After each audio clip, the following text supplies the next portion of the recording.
Études d'art.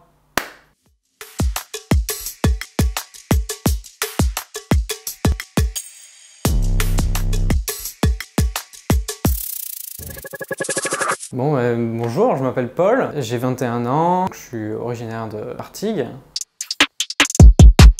Alors j'ai fait un bac STT2A technique, j'ai découvert ça juste après le collège et j'ai découvert que cette formation existait, du coup j'ai rush dessus. STT2A c'est une formation d'art appliqué, focus sur le design et c'est là-bas que j'ai découvert tous les métiers liés à l'art. J'ai découvert l'animation, fan d'animation, fan des studios Ghibli, voilà, de Miyazaki, tout ça. Donc j'ai commencé à chercher toutes les écoles qui pouvaient être en relation avec ce domaine. Il y en a pas mal. Dans le réseau du RECA, voilà. Et donc j'ai passé l'entretien et en fait c'est en y allant, je suis tombé amoureux en fait de l'école.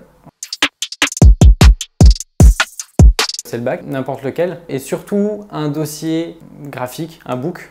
Il faut que ça montre qu'on aime dessiner, qu'on a envie de dessiner et qu'on a envie d'apprendre. Donc ça se passe sous forme d'entretien normalement. L'école Émile Coll, qui est sur Lyon, propose plusieurs formations. Le tronc commun, le plus général, qui dure 3 ans, qui donne une licence qui est reconnue par l'État, une licence de dessinateur praticien. Il y a la possibilité de faire une prépa aussi. En parallèle de cette formation, il y a une formation 3D, très bonne formation. Il y a la possibilité de faire un master. Et là, on a 3 choix de master différents. Il y a cinéma d'animation, jeux vidéo et édition. Édition qui recouvre tout ce qui est bande dessinée, illustration.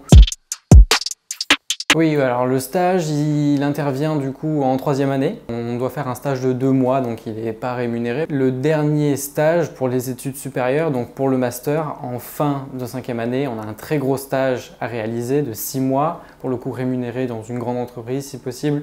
Alors l'école a énormément de contacts, ils ont un carnet d'adresses qu'on peut contacter, mais c'est quand même quelque chose qu'on fait tout seul. Beaucoup de dessins. Il faut considérer que c'est une école de dessin académique. Émile Coll, pendant 3 ans, c'est vraiment du gros dessin académique. On apprend la perspective, on apprend le personnage, les couleurs de manière très technique. Pour les premières années, on a quand même de la bande dessinée, du modèle vivant, du dessin de perspective, d'objets, du dessin de plâtre. Un début de dessin animé aussi pendant les 3 premières années à Émile Coll. Les 4 et 5e années, donc le master, lui, est plus aller chercher une expression personnelle.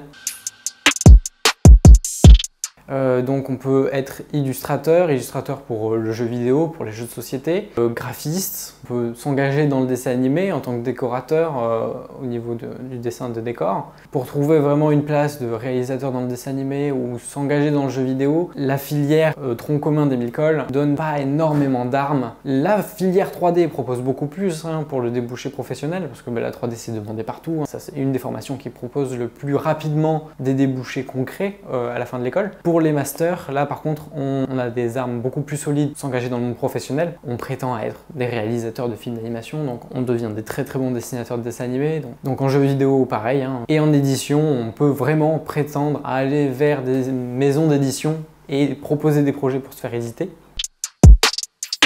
Moi, du coup, je me suis engagé en cinéma d'animation parce que je suis passionné de dessin animé, mais plutôt le décor. Moi, je suis plutôt dans le décor. J'ai écouté mon cœur, c'est vraiment le dessin, c'était une passion. C'est vraiment un métier très exigeant, c'est une école qui est difficile, il y a quand même 40 heures de cours par semaine, on a à peu près la même dose d'heures en travail à la maison. Et Émile Coll, c'est ok, c'est une école vraiment chère.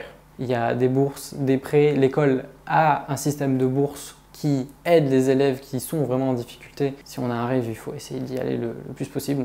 C'est vraiment l'idée du book, de la personnalité, de la motivation et de la passion qu'on porte au métier qui va déterminer ces choses-là. Si vous venez avec un book et un travail artistique de qualité, c'est ça qui va vraiment payer à l'entretien face à un employeur en fait, dans le domaine de l'art.